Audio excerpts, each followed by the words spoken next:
Bismillahirrahmanirrahim. Alhamdulillah wassalatu wassalamu ala Rasulillah wa ala alihi wa sahbihi ajma'in. Wa ba'd. Rabbi israh li sadri wa yassir li amri wahlul 'uqdatam min lisani yafqahu qawli. Sa ngalan ng Allah, mapagpalang mahabagin, lahat ng papuri at pasasalamat ay para lamang sa Panginoong Allah subhanahu wa ta'ala.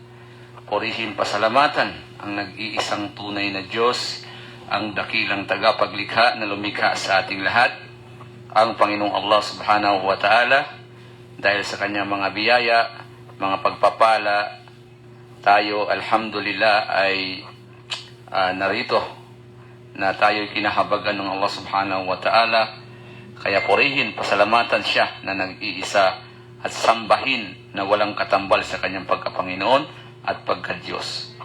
At nawa ang pagpapala at kapayapaan ng dakilang Allah ay mapasa kanyang huling propeta na si Muhammad sallallahu alaihi wasallam at sa lahat ng mga taong tumatahak at nagnanais tumahak sa matuwid na landas hanggang sa huling araw.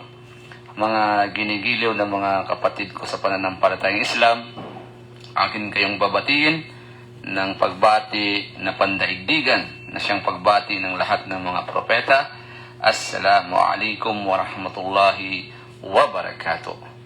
Nang ibig sabihin ay mapasa inyo nawa ang kapayapaan, habag at pagpapala ng dakilang Allah na ating tagapaglikha.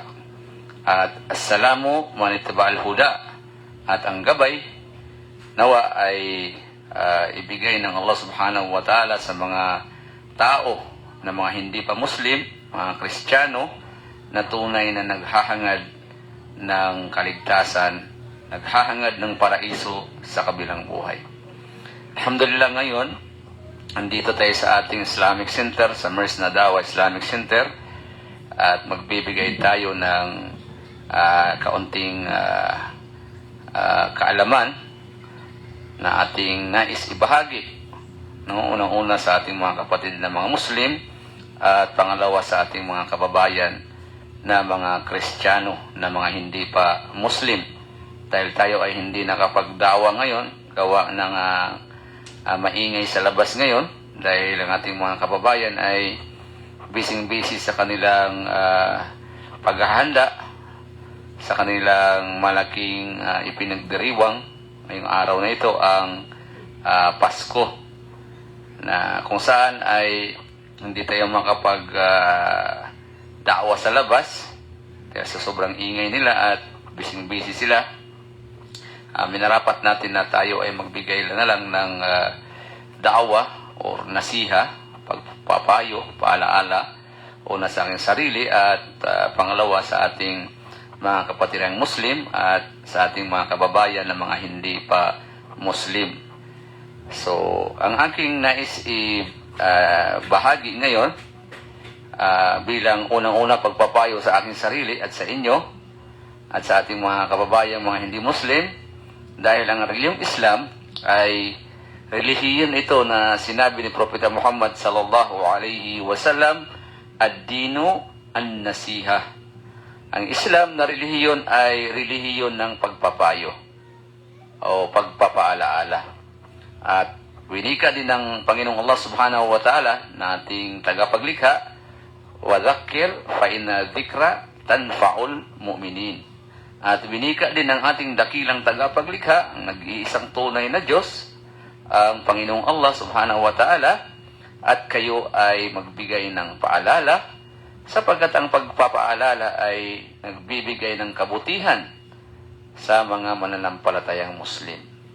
So, ang aking ibahagi ngayon ay patungkol sa usapin, no? Kasi marami tayong mga kababayan na mga hindi pa Muslim, lalo mga Kristiyano, na tinatanong nila bakit ang mga Muslim ay hindi nagdiriwang ng Pasko, no? Katulad kagabi, may nangangaroling sa ating mga kapitbahay, tapos sabi ng isa, wag tayo dyan kasi mga Muslim yan, hindi yan nagdiriwang ng Pasko, kaya wag tayo mangaroling dyan. Narinig ko ang kanilang mga usap-usapan sa labas, doon sila sa kabilang bahay. So, ating bigyan ng pagpapaliwanag, no? Kung bakit kaming mga Muslim ay hindi nagdiriwang o hindi nagsiselebrate ng Kapaskuhan or Christmas. Ang una, bakit ba nagdiriwang ang ating mga kababayan na mga Kristiyano ng Christmas o Pasko? Dahil ang kanilang paniniwala na ang December 25 daw ay kapanganakan daw ng anak ng Diyos, no? Anak ng Diyos na ayon sa kanilang paniniwala. At walang iba kundi si Hesukristo, no? Si Isa ibno Maryam. Yun yung paniniwala ng ating mga kababayan ng mga Kristiyano kung bakit sila ay nagdiriwang ng Pasko or Christmas dahil nga kapanganakan ika nila kanilang anak ng Diyos na si Hesukristo. Ano ang sinabi ng ating dakilang tagapaglikha ang Allah subhanahu wa ta'ala sa usaping ito? Dahil kailangan alamin natin kung ano ang sinabi ng dakilang tagapaglikha, ang tunay na Diyos, sa sitwasyon o kalagayan na siniselebrate ng ating mga kababayang mga Kristiyano patungkol sa Pasko. At ito ay kapanganakan nila sa kanilang anak ng Diyos na si Hesukristo.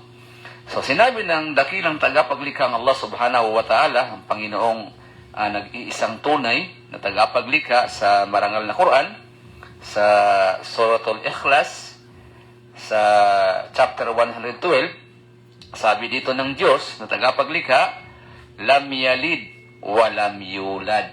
Ito ang sinabi ng dakilang tagapaglikha na sa malapit na kahulugan, ang dakilang tagapaglikha, ang nag-iisang tunay na Diyos, ang Panginoong Allah, ay hindi siya nagkakaroon ng anak at hindi rin siya ipinapanganak.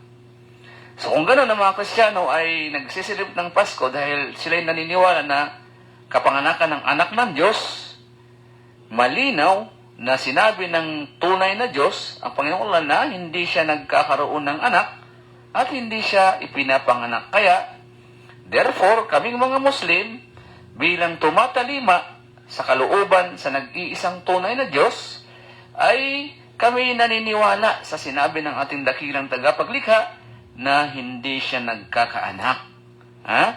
Dahil ito'y napakalaking kalapastanganan sa kadakilaan. Kamaharlikaan ng ating dakilang tagapaglikha na bigyan natin siya ng anak. Bakit? Masisira ang kanyang kaisahan sa pagiging Diyos, kaisahan sa pagiging Panginoon kung siya ay magkakaroon ng anak. Masisira. Hindi na iisa ang Diyos kapag nanganak ang Diyos. Di ba? Kasi kung tayong mga tao, halimbawa, ay nagkakaroon ng anak ang ating asawa, ating misis, so magiging dalawa na ang bilang. Misis natin at yung anak natin, anak niya, dalawa na sila. Kung ang Diyos ay bigyan mo ng anak, so magiging dalawa na ang Diyos natin.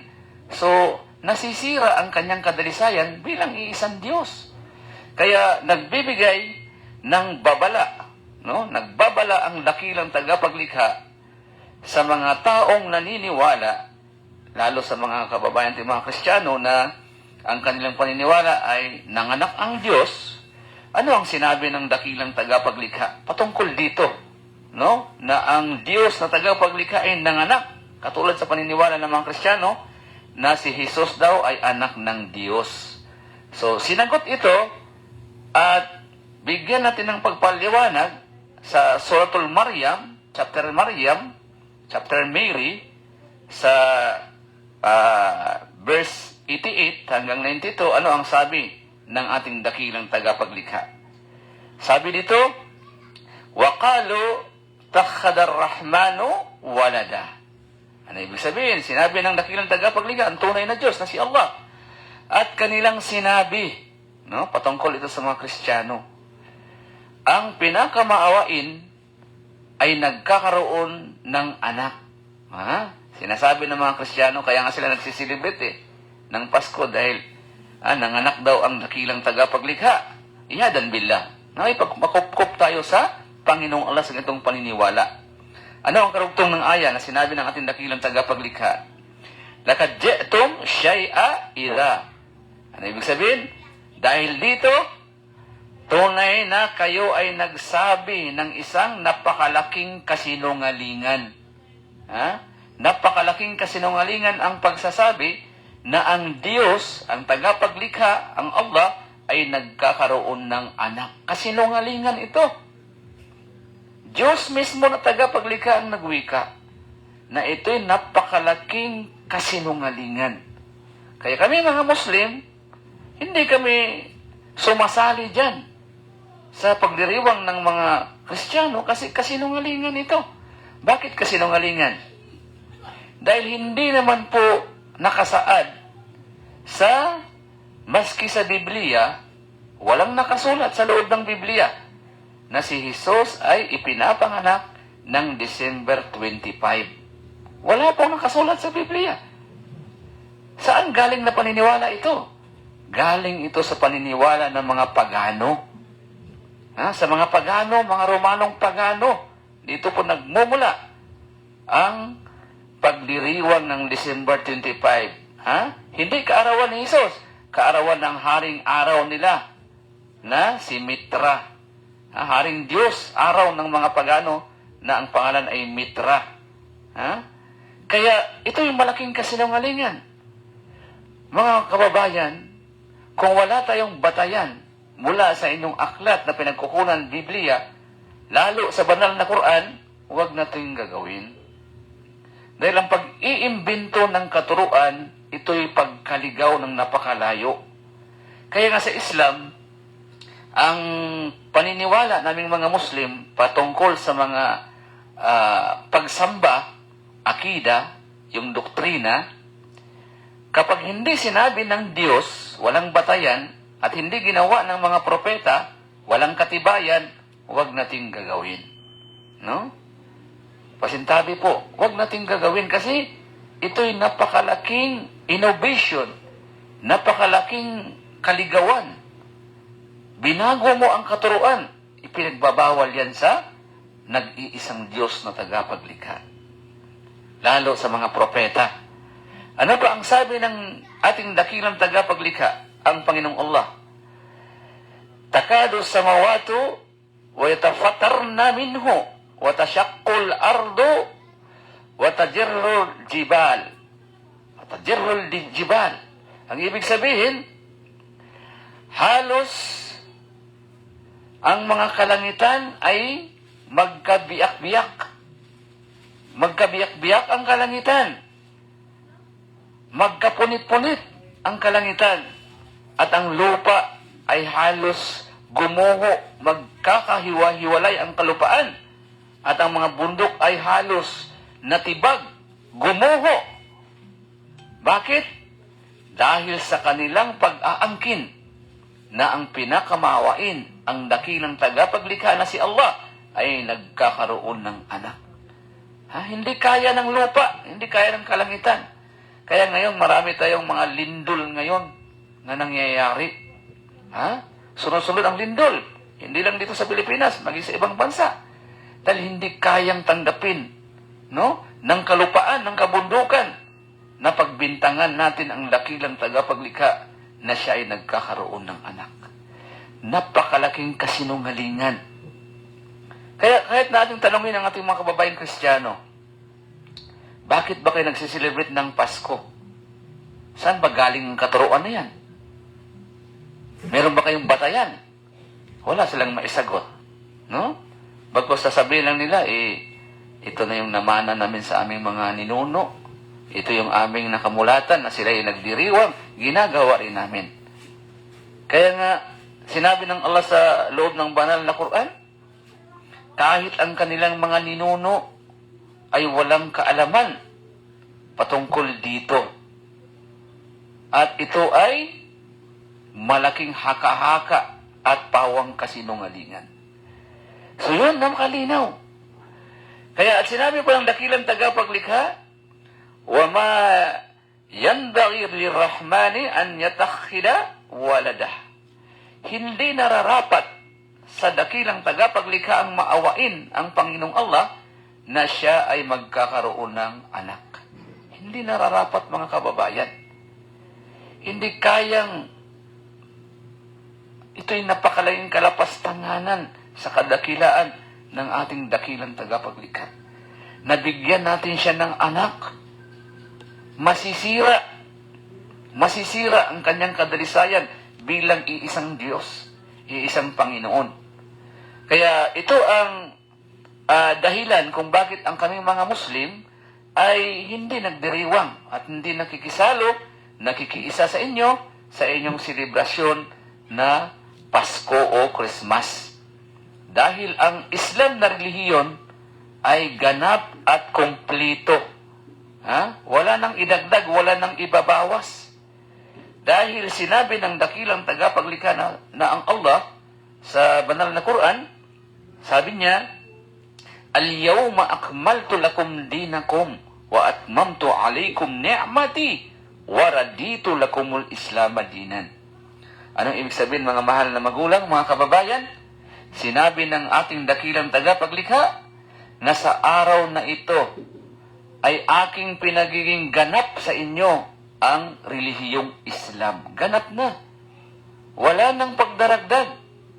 Kaya nga kung ang Pasko ay walang origin, ibig sabihin, walang katibayan mula sa kapahayagan na galing sa Diyos at hindi ginawa ng mga propeta, maging si Jesucristo sa kanyang sarili, hindi siya nag-celebrate ng Pasko, bakit natin gagawin?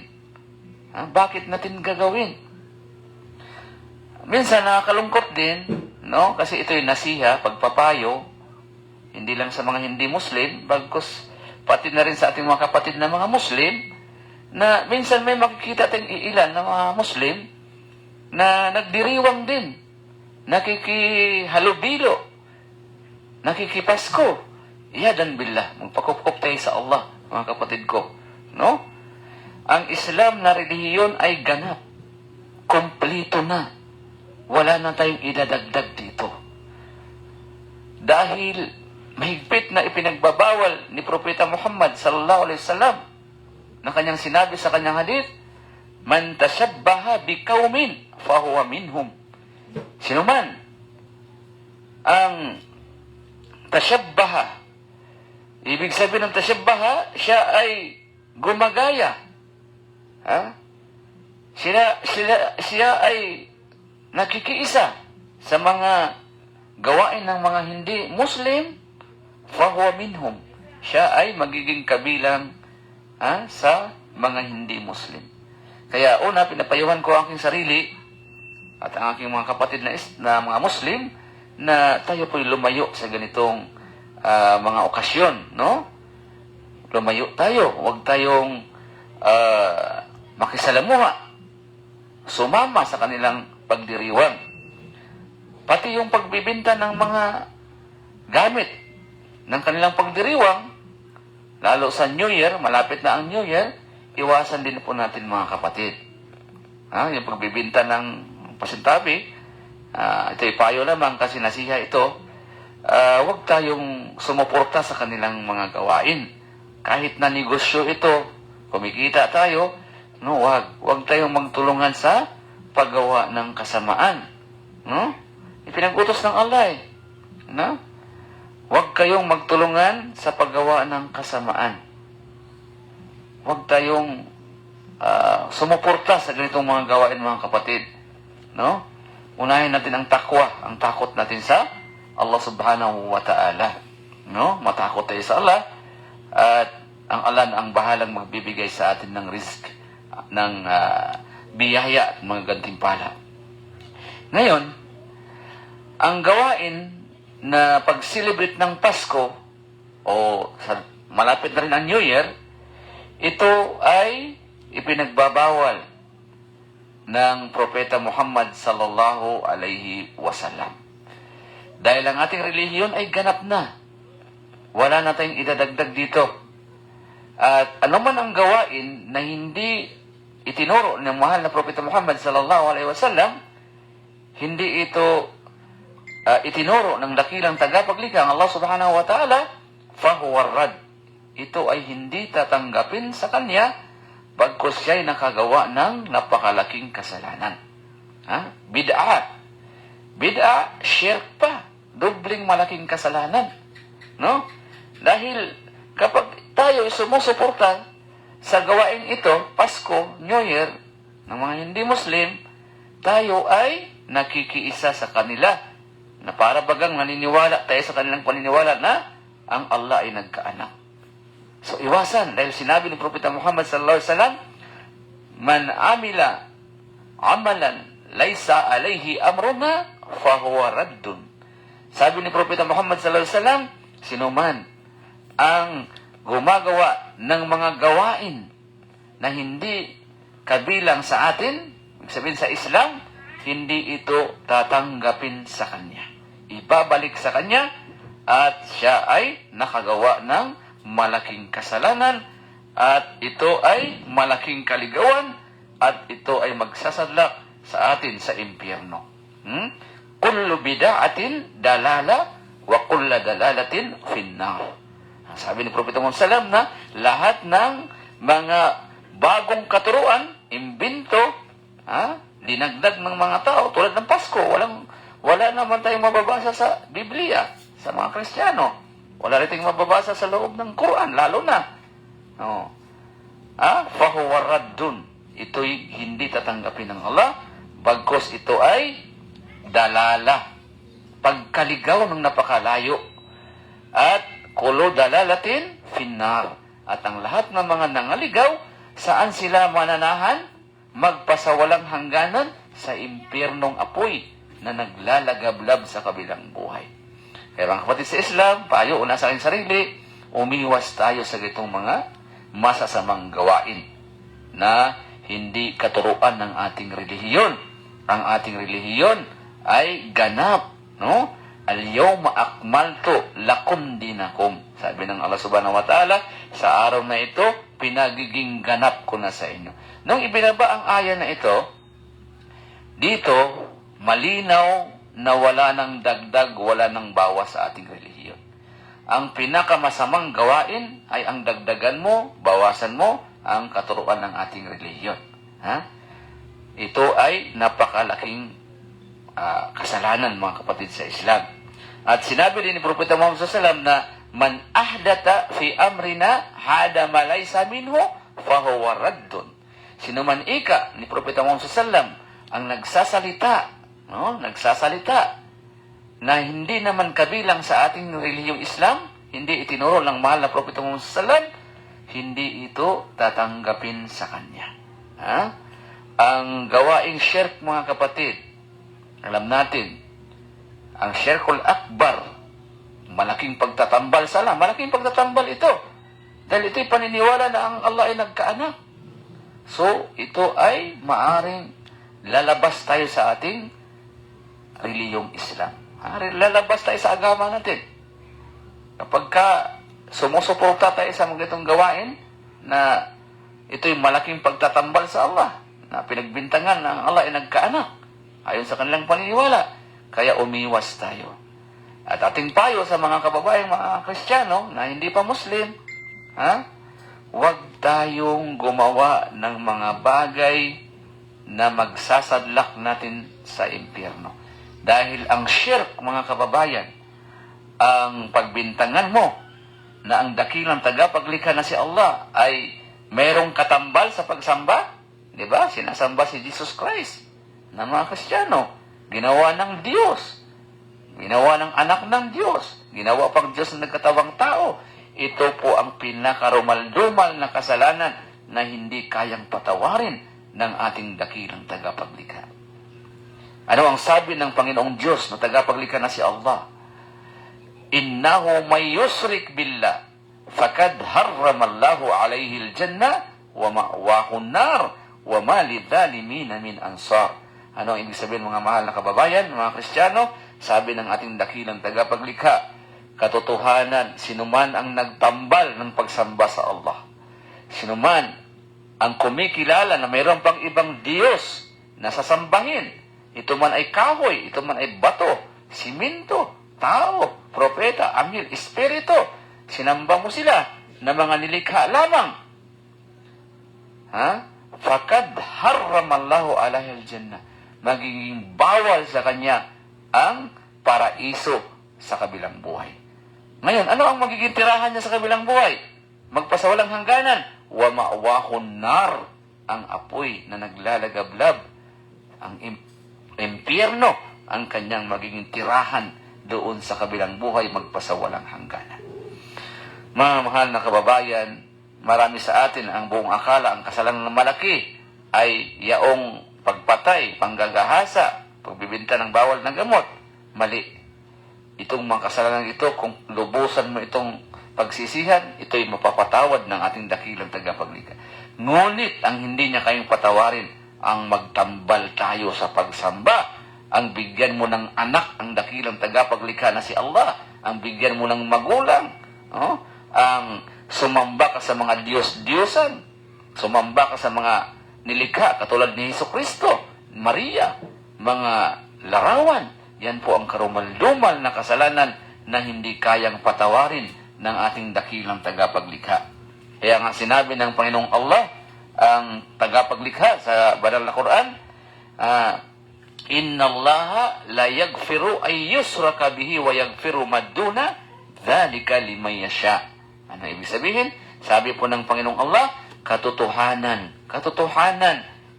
Hindi pinapatawad ng Allah, ng Panginoong Diyos, ng tagapaglikha ang kasalanan na bigyan natin siya ng katambal. Ano yung katambal?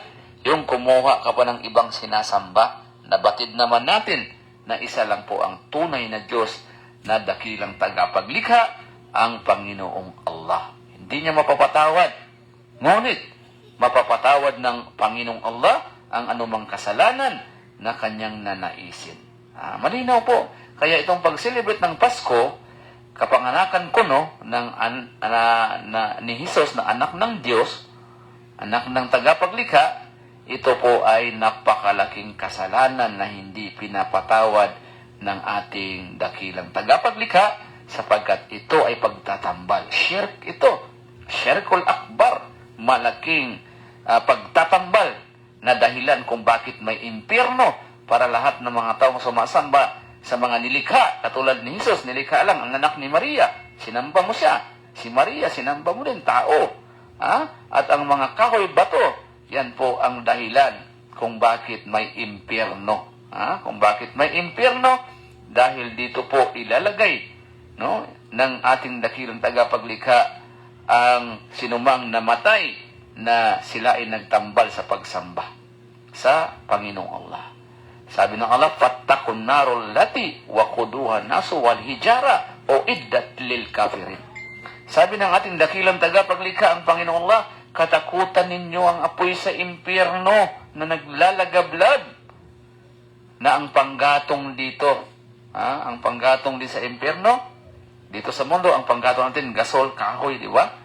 Uling, gasolina, sa kabilang buhay, ang panggatong sa impyerno ay ang mga bato, kahoy, na sinasamba ng mga tao, kasama na ang sumasamba sa mga Diyos-Diyosan, ang mga tao na tumatangkilik, sumasamba sa mga nilikhang bagay, kasamang susunugin doon sa impyerno. Sila yung magiging panggatong doon. So nakakatakot mga mahal na magulang. Kaya kaming mga Muslim, bagamat hindi kami naniniwala na si Jesus ay anak ng Diyos, bagkus kaming mga Muslim naniniwala na si Jesucristo ay isa sa dakilang propeta, sugo, minsahiro lamang, alipin, lingkod siya ng nag-iisang Panginoong Allah, ng ating dakilang tagapaglikha. Ano ang sinabi ng Panginoong Diyos, ang Allah, sa banal na Quran? Inna Isa ibnu Maryam Rasulullah. Malinaw po.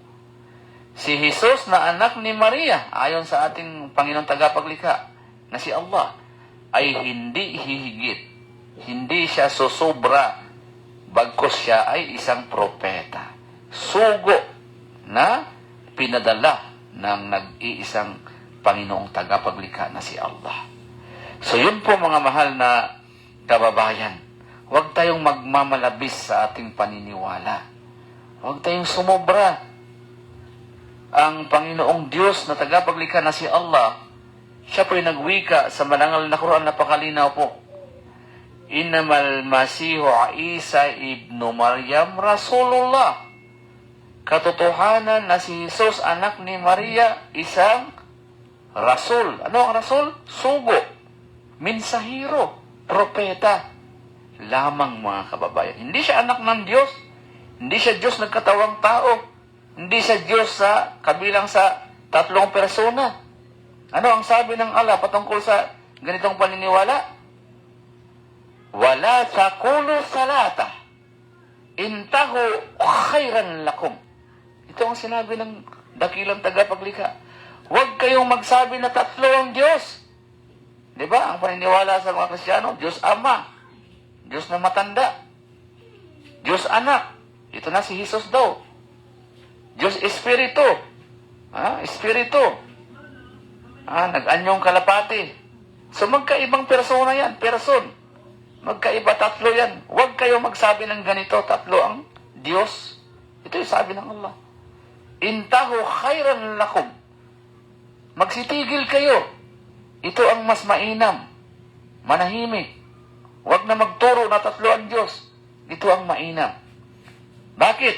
Innamallahu ilahun wahid. Tunay na ang Diyos, ang Panginoon, ay nag-iisang Panginoong Diyos lamang. Wahad, isa. Hindi po tatlo. No? Kaya huwag natin bigyan ng ang dakilang tagapaglikha na si Allah na siya'y nagkaanak. Kasi magiging dalawa ang Diyos natin. Diyos matanda, nanganak, Diyos bata. Dalawa na po yan. No? Pasintabi po, pero po kung ating gamitin ang ating talino, dalawa talaga yan. Hindi pa kasamang espiritu. So, ang mainam, manahimik na lang. No? Huwag tayong mangaral. Kaya itong pagpapangaral o pagbabahagi ng mga kaalaman ng mga hindi Muslim na mga ngaral, ito po'y napakalaking kasalanan dahil nililigaw natin ang mga tao tungo sa katotohanan. Nililigaw natin ang mga tao tungo sa katotohanan. Kaya po bilang panghuli, mga mahal na kababayan, so wag na kayong magtaka kung bakit kami mga Muslim ay hindi nagsiselebrate ng Pasko dahil ang aming celebration o tinatawag na Eid ay dalawa lang. Dalawa lamang ang aming selebrasyon o kapistahan. Ang Idul Adha at Idul Fitr lamang. Dalawa lang. Idul Fitr pagkatapos ng Ramadan, Idul Adha sa panahon ng Hajj, yung pilgrimage. So dalawa lang. Kaya wala kaming celebration ng Pasko, wala kaming celebration New Year, hindi nagsiselebrate ang mga Muslim ng birthday, ng Mother's Day, Father's Day, ano mga okasyon dyan, ay bawal sa amin yan. Kasi ang aming pananampalataya, tawqifiyah. Ano yung sabihin tawqifiyah? Pag walang dalil, walang katibayan mula sa Quran at sa mga sa sunnah, sa mga tinuro ng mga propeta, ay hindi namin ginagawa. No? Hindi kami, kasi kami mga Muslim, ang paniniwala namin, una, katibayan muna, dalil. Katibayan muna, bago kami maniwala. Yan ang tatak ng totoong relihiyon. Mayroon kang katibayan, mayroon kang mababasa mula sa kapahayagan ng Diyos, at mayroon kang mababasa na ito ay ginawa, isinabuhay, itinuro ng mga propeta. Pero, no, pasintabi lang sa mga kakristyanuhan, no, kahit walang katibayan, walang pinagmulan, ay pinaniniwalaan nila. Maraming katuruan dyan. Ako bilang isang dating Kristiyano, dating Katoliko, pasintabi po, hindi naman tayo naninira. Pero sa Katoliko, napakaraming turo dyan na walang batayan. Wala nga sa Biblia. Napakarami dyan. Pero tuloy-tuloy silang naniniwala na wala namang origin o walang katibayan mula sa kanilang kapahayagan, no? At mula sa mga propeta. Yun ang problemang malaki. Kaya nga, no, sinabi ng Allah, wala dolin. Maraming mga taong naligaw. At ang mga nangaligaw, sila yung ating mga kapatid na mga Kristiyano. Dahil sila ay naniniwala, sila ay sumasagawa ng pagsamba na wala silang katibayan. Ha? Kaya nandito kami mga Muslim, nagmamalasakit po sa ating mga kababayang Kristiyano bilang ako, isang dating Kristiyano, kasi sa katuruan ng pananampalatayang Islam, na hindi tayo magiging ganap na mananampalataya kung hindi natin hangarin ang ating ninanais, kung anong ninanais natin sa ating sarili, ay nanaisin din natin sa ating mga kapwa-tao. Ha? La yu'minu ahadukum hatta yuhibba li akhihi ma yuhibbu li nafsihi. Hindi ka magiging ganap na mananampalataya hanggat hindi mo mamahalin ang iyong kapwa, lalo ang kapatid ng mga Muslim, katulad ng pagmamahal natin sa ating mga sarili. Kung ano ang ginugusto natin sa ating sarili, ginugusto din natin sa ating mga kapatid na Muslim at sa ating mga kababayan na mga hindi pa mga Muslim. Kaya po, inaanyayahan po namin ang mga hindi pa Muslim, ang mga Kristiyano, na magsaliksik sa pananampalatayang Islam. Ha? Alamin ang Islam. Kung kayo ay palipat-lipat dyan sa mga sikta ng Kristyanismo, dahil napakarami na pong sikta sa loob ng Kristyanismo, dito sa Pilipinas ay umabot na ng 4,000. Mahigit ang sikta ng Kristyanismo. Napakadami. Ang akin pong advice, isama niyo po ang Islam sa inyong pananaliksik. Please lang po. Maawa naman tayo sa ating mga sarili. Isama niyo po ang Islam. No? Sa Islam, walang sapilitan sa reliyon. La ikraha fid din. Ha? Kad tabaya rusdu min al-ghaib. Walang pilitan sa reliyon sa Islam. Ngunit batid natin ang katotohanan at batid natin ang kamalian, kasinungalingan.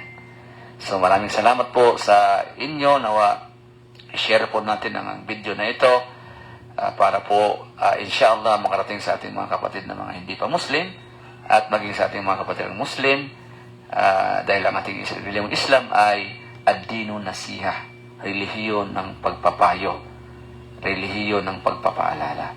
So nandito na lamang po at kung ako po ay nakapagsabi ng masakit sa inyo ay humingi ako ng paumanhin.